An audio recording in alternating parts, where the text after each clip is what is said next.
afternoon, Ron. So here's Johnny's IMC Trike kit. I hope he's fitted it all correctly. What we were worried about is because we looked at your pictures online. Your pictures show either 2 shocks or 2 air glides, and this has sprung on one side, shock on the other. Now if that's how it's supposed to be, then understandable. What he didn't tell us, and funny enough we had him in today, is that he hit a pothole on the left hand side and one of those shocks is leaking, so it's probably why it's a bit wobbly and all over the place. Now he would like to also swap these. Now these are set on hardest setting at the moment, but we need to know what these are. Are these standard style Harley shock absorbers for a road bike? Are they ones for a tri-glide? We don't know, because he says about just getting another either pair of these or another set of 4. We're not used to doing trikes as much over here. We're solo machines, as you can probably see.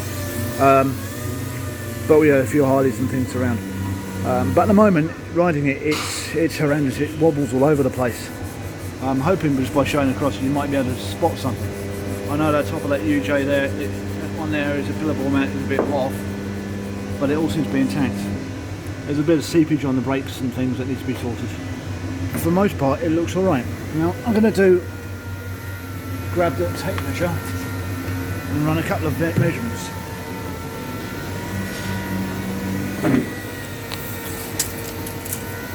So, sitting on a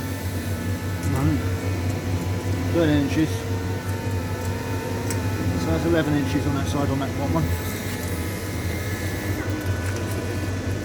and that's about 11 inches on that one. So it's correct on there on the bottom side, so it's at level. The top one, we got a slight angle this, 21.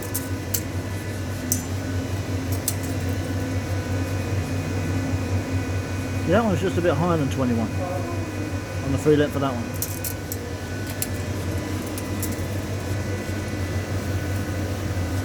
I suppose yeah, it's just a bit higher than 21. So there's that. I'm going to look at. There is also slack on this. I don't know if this is normal for your trikes, but there's a lot of slack on that between the diff on this side. It's not the cush drive inside feels fine, but there's like a lot of slack on the between that and the front gears. I don't know if that's normal or if that's right, but maybe you can tell us whether that's right or not. Otherwise, the kit looks pretty good, all pretty solid. I've done very little miles on it. There are a lot of weights on the inside of these wheels, but I mean, a lot of weights. That's a hell of a lot of weights. So I don't know. There's something wrong with his wheel setup, or is something wrong with the whole setup of the back tailpiece for UK spec. But I'm hoping you can let us know and go from there and see. And yeah.